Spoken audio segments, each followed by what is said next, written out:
Hello anime lovers, स्वागत है आपका वाइपर एनीमे एक्सप्लेन्ड चैनल पर। और आज हम देखेंगे जुजुत्सु काइसेन सीजन 2 के एपिसोड नंबर 12 को। अगर आपने पिछले एपिसोड्स के वीडियोस अब तक नहीं देखे हैं तो उनकी लिंक आपको डिस्क्रिप्शन में मिल जाएगी। तो चलिए जानते हैं आगे की कहानी को बिना किसी देरी के। पिछले एपिसोड में हमने देखा था कि यूजी और मेगुमी मिलकर जीरो को हरा देते हैं। वहीं टावर के ऊपर ओगामी अपने पोते के शरीर को तोजी के शरीर में ट्रांसफॉर्म कर देती है, जिससे वो बहुत ताकतवर हो जाता है। इधर नानामी बैरियर के बाहर कियोटाका से मिलने आया था, पर वो देखता है कि कियोटाका तो बहुत ज्यादा जख्मी हालत में पड़ा है। अपने दोस्त को मरता देख नानामी बहुत गुस्सा हो जाता है। दूसरी तरफ मैमे उस कर्स यूजर एबिना को बड़े आराम से हरा देती है और उयुई उसके हारे हुए कर्स्ड स्पिरिट के ऊपर बैठा होता है। अब मैमे अपनी कर्स्ड टेक्निक को एक्सप्लेन करती है, जिसका नाम ब्लैक बर्ड मैनिपुलेशन है। इस टेक्निक से मैमे अपने आसपास के क्रोस को कंट्रोल कर सकती है और उनकी आंखों से देख भी सकती है। ये टेक्निक काफी कमजोर है, इसीलिए मैमे बचपन से ही कड़ी ट्रेनिंग करती थी ताकि वो अपनी टेक्निक के बिना भी लड़ सके। वो खुद को यही दिलासा देती है कि टेक्निक के बिना भी एक अच्छा सॉर्सरर बना जा सकता है, लेकिन इंसानी शरीर की भी लिमिट होती है, जिन्हें वो कर्स एनर्जी का यूज करके भी बड़ा नहीं कर पा रही थी। इससे मैमे का दिल टूट गया और उसने फिर अपना सारा ध्यान अपनी टेक्निक को मास्टर करने में लगा दिया, जिसमें वो सफल हुई और आज वो एक ग्रेड 1 की सॉर्सरर है। कहानी खत्म होने पर उयुई ताली बजाने लगता है और एबिना को भी ताली बजाने को कहता है। अब मैमे एबिना को जान से मारने आगे बढ़ती है। एबिना उससे रहम की भीख मांगने लगता है कि वो उसे जिंदा छोड़ दे और वो अब से कोई बुरा काम नहीं करेगा। फिर मैमे उयुई से पूछती है कि जान की कीमत क्या होती है, जिस पर उयुई बताता है कि किसी की जान की कीमत उतनी ही होती है जितना वो मैमे के लिए काम का हो। अब मैमे यही सवाल एबिना से करती है। एबिना इसका जवाब नहीं दे पाता और अपना सिर झुका लेता है। मैमे बोलती है कि वो एक कर्स यूजर और एक खूनी है, इसीलिए वो इसका जवाब नहीं दे पाया। फिर मैमे अपनी कुल्हाड़ी से एबिना का सिर कुचलकर उसे मार देती है। बाहर यूजी उन दोनों कील को भी तोड़ देता है, जिससे वो कर्टन हट जाता है, जो कि सॉर्सरर्स को स्टेशन जाने से रोक रहा था। और अब सॉर्सरर्स आराम से कहीं भी जा सकते हैं। अब सिर्फ 2 कर्टेन्स ही बाकी हैं। पहला जो कि गोजो को कैद करने के लिए था और दूसरा जिसने आम लोगों को कैद किया था। मेगुमी जीरो से कई सारे सवाल करना चाहता था, लेकिन उसे काफी देर तक होश नहीं आने वाला, तो उन्हें टावर के ऊपर चढ़कर ताकुमा की हेल्प करनी चाहिए। लेकिन तभी ये दोनों ताकुमा की बॉडी को टावर से नीचे गिरता देखते हैं। मेगुमी जल्दी से नुए को समन करता है, जो कि ताकुमा को गिरने से बचा लेता है और फिर यूजी उसे कैच कर लेता है। लेकिन ताकुमा की ऐसी हालत देखकर वो हैरान हो जाता है। टावर के ऊपर ओगामी का पोता उससे पूछता है कि कर्टन गिर चुका है, अब उन्हें क्या करना चाहिए, और हम उसके शरीर में कुछ गड़बड़ होते हुए भी देखते हैं। ओगामी उससे बोलती है कि नीचे जाओ और सॉर्सरर्स को मारो। थोड़ी देर शांत रहने के बाद तोजी पलट के जवाब देता है, मुझे ऑर्डर देने वाली तुम कौन होती हो बुढ़िया।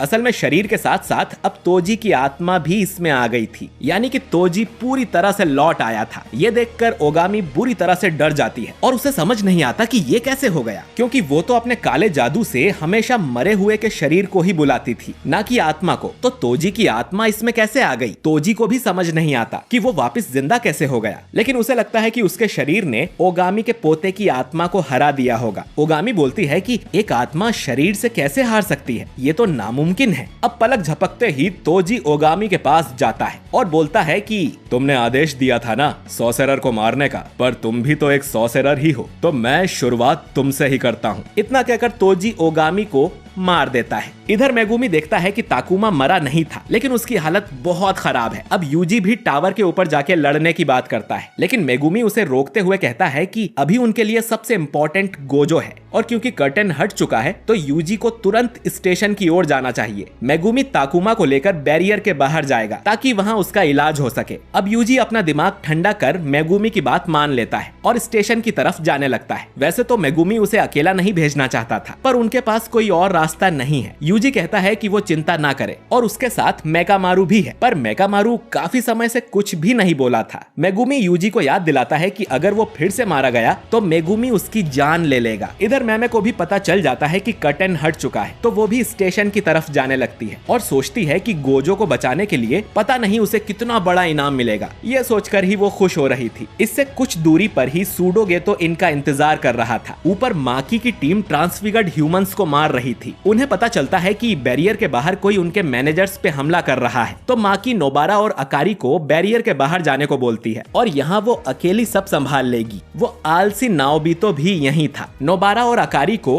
बैरियर से बाहर आते ही वो कर्स यूजर हारुता मिल जाता है, जो कि सारे मैनेजर्स को मारता फिर रहा था। वो अकारी को देख खुश होता है क्योंकि अब तक वो सारे मेल मैनेजर्स को मार के थक गया था। नोबारा अकारी से कहती है कि वो कहीं पे छुप जाए और मौका मिलते ही यहाँ से भाग ले। हारुता इनकी तरफ अपनी तलवार फेंक कर मारता है, जिसे नोबारा अपने हथौड़े से रोक लेती है। अकारी अब यहाँ से भागने लगती है और नोबारा हारुता पर अटैक कर देती है। हारुता उसके अटैक से बचते हुए पूछता है कि वो पहले भी मिल चुके हैं ना। हम देखते हैं कि हारुता की तलवार असल में एक कर्स्ड ऑब्जेक्ट है जो कि खुद से चल सकती है और वो तलवार अकारी के पीछे लग जाती है। नोबारा अपनी कीलों से भी हारुता पर अटैक करती है, लेकिन वो उनसे भी बच जाता है और उसे ये भी पता चल जाता है कि अकारी छुपने नहीं बल्कि भागने की कोशिश कर रही थी। उसकी तलवार अकारी की टांग पर कट मार देती है, जिससे अकारी वहीं गिर जाती है। फिर हारुता भी अंदर आकर उसे एक जोरदार लात मारता है। नोबारा हारुता पर अपनी कीलों से हमला करती है, जिन्हें हारुता अपनी तलवार से दूर कर देता है, पर फिर नोबारा अपनी कीलों के साथ पूरी छत को ही हारुता के ऊपर गिरा देती है। उसे लगता है कि वो जीत गई, लेकिन तभी हारुता की तलवार उसके मुंह पर आकर लगती है, जिससे नोबारा घुटनों के बल बैठ जाती है। उसका सारा शरीर सुन्न पड़ गया था। हारुता उसके ऊपर आकर उसका मजाक उड़ाने लगता है। वो ये भी कहता है कि नोबारा पिछली बार से काफी स्ट्रॉन्ग हो गई है, लेकिन उसकी कर्ज टेक्निक के आगे वो कुछ नहीं कर सकती और वो खुद भी अपनी टेक्निक को अच्छे से नहीं समझता। अब हारुता सोचने लगता है कि पहले उसे नोबारा को मारना चाहिए या अकारी को। नोबारा ध्यान भटकाने के लिए हारुता से पूछती है कि वो ये सब क्यों कर रहा है, लेकिन हारुता के पास कोई खास रीजन नहीं था। वो तो बस मजे के लिए लोगों को मार रहा था। इतना कहकर वो अकारी की टांग में तलवार घुसा देता है। नोबारा उसे रुकने को बोलती है, लेकिन हारुता उसकी पूरी टांग में कट्स मार देता है। अब नोबारा किसी तरह खड़ी होकर हारुता से लड़ने की कोशिश करती है, पर वो उसका कुछ नहीं बिगाड़ पाती। हारुता नोबारा को मारने ही वाला था कि तभी कांच तोड़ते हुए कोई यहाँ आ जाता है। ये नानामी था, जो कि बहुत गुस्से से हारुता की तरफ देखता है। नानामी अपनी टाई को अपने हाथ पर बांध लेता है और हारुता की तरफ बढ़ने लगता है। हारुता उसे वहीं रुकने को कहता है, वरना वो अकारी को मार देगा, लेकिन अकारी रेंगते हुए यहाँ से दूर चली गई थी। नानामी हारुता के बिल्कुल पीछे आ जाता है और उससे पूछता है कि उसके टोटल कितने साथी हैं और वो कहाँ हैं। हारुता तुरंत अपनी तलवार से नानामी के कंधे को काट देता है और कहता है कि वो नहीं जानता। फिर वो नानामी को लात मारता है, पर उसे ऐसा लगता है जैसे उसने पत्थर की दीवार को लात मारी हो। नानामी 1 इंच भी नहीं हिला था और न ही उसे कोई कट लगा था। नानामी फिर से वही सवाल करता है कि दुश्मन कितने हैं और कहाँ हैं। हारुता फिर से कहता है कि वो नहीं जानता। अब नानामी अपनी रेशो टेक्निक यूज करता है, जिससे दुश्मन के शरीर पर एक वीक पॉइंट बन जाता है और नानामी के एक मुक्के से हारुता दूर जाकर गिरता है। नानामी की ताकत देख नोबारा भी हैरान रह जाती है। हारुता की हालत बहुत खराब हो गई थी। वो ठीक से खड़ा भी नहीं हो पाता और अगर उसकी टेक्निक नहीं होती तो नानामी के मुक्के ने उसकी जान ले ली थी। दोस्तों, हारुता के चेहरे पर जो मार्क्स हैं, आप उसे हारुता की लाइफ समझ सकते हैं। हारुता की टेक्निक उसकी जान बचाती है और हर बार एक मार्क कम हो जाता है। नानामी उसके बाल पकड़कर फिर से वही सवाल करता है और एक और जोरदार मुक्का मारता है, जिससे हारुता की एक और लाइफ चली जाती है और अब उसके चेहरे पर सिर्फ 3 मार्क्स ही रह गए थे। हारुता जमीन पर गिर जाता है और अपने कर्स्ड टूल को बुलाता है। कर्स्ड टूल पीछे से नानामी को स्टैब करने की कोशिश करता है, लेकिन नोबारा अपनी कील से उसे छत में ठोक देती है। नानामी फिर हारुता को गर्दन पकड़ के उठाता है और कहता है कि उसने रास्ते में कई सारे मरे हुए मैनेजर्स को देखा है। क्या ये काम उसी ने किया था? हारुता अब डर के मारे रोने लगता है और माफी मांगता है, लेकिन नानामी कर्स एनर्जी से भरा हुआ एक जोरदार मुक्का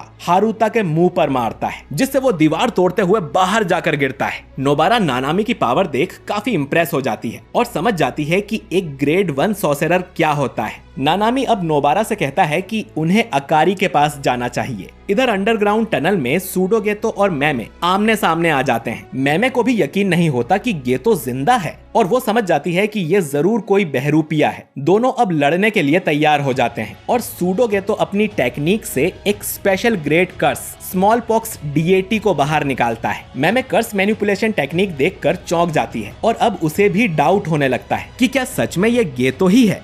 सूडोगेतो बताता है कि पिछले साल की नाइट परेड की वजह से उसके पास ज्यादा कर्स स्पिरिट्स नहीं बचे हैं, लेकिन जितने भी हैं वो बहुत पावरफुल हैं। इसके बाद सूडोगेतो यहाँ से जाने लगता है और मैमे से कहता है कि अगर वो इस कर्स को मार पाई तो वो लोग फिर मिलेंगे। ये कर्स स्पिरिट तुरंत ही अपना डोमेन एक्सपेंशन कर लेता है और मैमे एक कॉफिन के अंदर बंद हो जाती है। फिर इस कॉफिन के ऊपर एक बड़ा सा पत्थर आकर गिरता है। अब वो कर्स 3, 2, 1 की उल्टी गिनती शुरू कर देता है, लेकिन उसके पूरा होने से पहले ही मैमे उस पत्थर को काट कर बाहर आ जाती है। उई शुरू में तो डर गया था, लेकिन अब वो खुश हो जाता है क्योंकि मैमे बाहर आ गई थी। मैमे कर्स की तारीफ करते हुए कहती है कि उसे तो याद भी नहीं कि आखिरी बार उसे जान का खतरा कब हुआ था। इधर नानामी नोबारा और अकारी को बताता है कि कियोटाका ठीक हो जाएगा और उससे जो बन पड़ा उसने किया है। वो इन्हें गोजो के सील होने वाली बात भी बताता है क्योंकि इन्हें यूजी की चीख नहीं सुनाई दी थी। नानामी इन दोनों को यहीं रुककर आराम करने को बोलता है और वो खुद वापस बैरियर के अंदर जा रहा है। नोबारा साथ में चलने को कहती है, लेकिन नानामी साफ मना कर देता है क्योंकि अब ये लड़ाई सिर्फ ग्रेड 1 या उससे ऊपर के सॉर्सरर्स ही लड़ सकते हैं, बाकी लोग बस दूसरों के लिए मुश्किल खड़ी करेंगे। इतना कहकर नानामी यहाँ से चला जाता है। इधर यूजी भागते हुए शिबुया स्टेशन के अंदर आ जाता है और सोचता है कि ये जगह इतनी खाली क्यों है, यहाँ तो ढेर सारे लोग होने चाहिए। थोड़ा अंदर जाते ही उसे चोजो मिल जाता है जो कि यूजी से अपने भाइयों की मौत का बदला लेना चाहता था और ये एपिसोड यहीं पर खत्म हो जाता है। तो दोस्तों, आपको ये एपिसोड कैसा लगा कमेंट करके जरूर बताइए। तो लड़ाई अब काफी सीरियस हो गई है, यूजी दुश्मन के अड्डे पर घुस गया है, लेकिन ये बात तो किसी को पता ही नहीं है कि तोजी दादा भी वापस आ गए हैं। तोजी अब इन सब के बीच क्या कांड करेगा, क्या वो अपने बेटे मेगुमी को पहचान पाएगा? ये सब जानने के लिए अगले एपिसोड को बिल्कुल भी मिस मत करिएगा। वीडियो अच्छा लगा है तो इसे लाइक और शेयर भी कीजिए और अगर आप हमारे चैनल पर नए हैं तो हमारे चैनल वाइपर एनीमे एक्सप्लेन्ड को सब्सक्राइब करके बेल आइकन जरूर दबाइए ताकि आपसे हमारा कोई भी वीडियो मिस ना हो। मैं मिलता हूँ आपसे अगले वीडियो में। शुक्रिया।